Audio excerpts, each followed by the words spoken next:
હનુમાનજીની લંકા મુલાકાત દરમિયાન અમુક ઘટનાઓ જે જીવનમાં સફળતા સુધી પહોંચાડી શકે છે અને દરેકના જીવનમાં કંઈક શીખવા સમાન છે. તો પહેલું, સફળતા મેળવવી હોય તો મુશ્કેલ સમયમાં ધીરજ ન ગુમાવવી. અને બીજું, હંમેશા પ્લાનિંગ કરવું અને ભગવાનને યાદ કરવાથી નવી ઉર્જા મળે છે. હું છું નેન્સી અને તમે મારી સાથે જોઈ રહ્યા છો અપડેટ કોર્નર. જ્યારે પણ આપણે જીવનમાં મુશ્કેલીઓથી ઘેરાયેલા હોઈએ છીએ ત્યારે આપણે ઘણીવાર ભય અને મૂંઝવણમાં ફસાઈ જઈએ છીએ. આવા સમયે આપણને એવી મદદની જરૂર હોય છે જે આપણને ફક્ત પ્રોત્સાહન જ નહીં પરંતુ મુશ્કેલીનો સામનો કેવી રીતે કરવો તે પણ શીખવે છે. રામાયણમાં હનુમાનની લંકા યાત્રાની વાર્તા આપણને જીવન વ્યવસ્થાપનના આ સિદ્ધાંત વિશે જણાવે છે.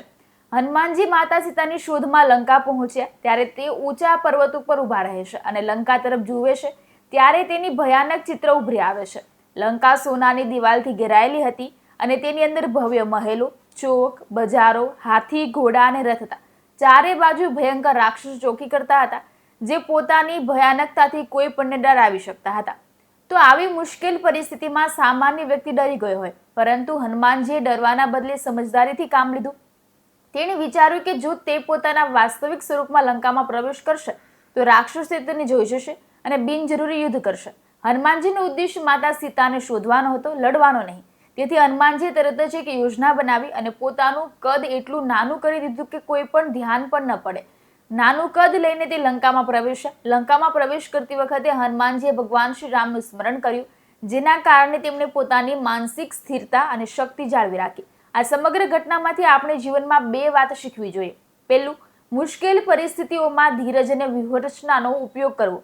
જ્યારે પણ જીવનમાં સંજોગો ભયાનક હોય ત્યારે ગભરાવાના બદલે વ્યક્તિએ પરિસ્થિતિનું શાંતિથી વિશ્લેષણ કરવું જોઈએ. સમસ્યા ગમે એટલી મોટી હોય તેને નક્કર વ્યૂહરચના અને ધીરજથી ઉકેલી શકાય છે. હનુમાનજીએ આપણને કહ્યું છે કે પરિસ્થિતિ સામે લડવા કે ટકરાવાના બદલે જો આપણે તેને અનુરૂપ બનવાની કળા કરીશું તો આપણે કોઈ પણ અવાજ કર્યા વિના આપણા લક્ષ્ય સુધી પહોંચી શકીશું. જીવનમાં ઘણીવાર એવું બને છે કે આપણને મોટા અવરોધોનો સામનો કરવો પડે છે.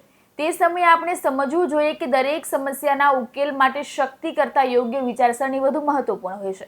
ક્યારેક સફળતા મેળવવા માટે આપણું કદ અથવા તો પ્રભાવ ઘટાડવો એ સમજદારી ભર્યું છે જેથી આપણે કોઈ પણ અવરોધ વિના આપણું લક્ષ્ય પ્રાપ્ત કરી શકીએ છીએ.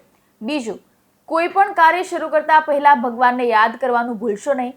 પોતાની અજોડ શક્તિ હોવા છતાં હનુમાનજી દરેક કાર્યની શરૂઆતમાં શ્રી રામનું સ્મરણ કરે છે. તે આપણને શીખવે છે કે આપણે ગમે તેટલા સક્ષમ, બુદ્ધિશાળી કે સફળ બને આપણે હંમેશા આપણી અંદર નમ્રતા અને શ્રદ્ધા જાળવી રાખવી જોઈએ. જ્યારે આપણે આપણી શક્તિ, બુદ્ધિ અથવા ક્ષમતાઓ પર વધુ પડતા ગર્વ અનુભવીએ છીએ ત્યારે આપણે નમ્રતા ગુમાવીએ છીએ અને ઘમંડ આપણા પતન તરફ દોરી જાય છે. ભગવાનનું સ્મરણ આપણને આપણી મર્યાદાઓનો અહેસાસ કરાવે છે અને સાચી શક્તિનો સ્ત્રોત પણ બને છે.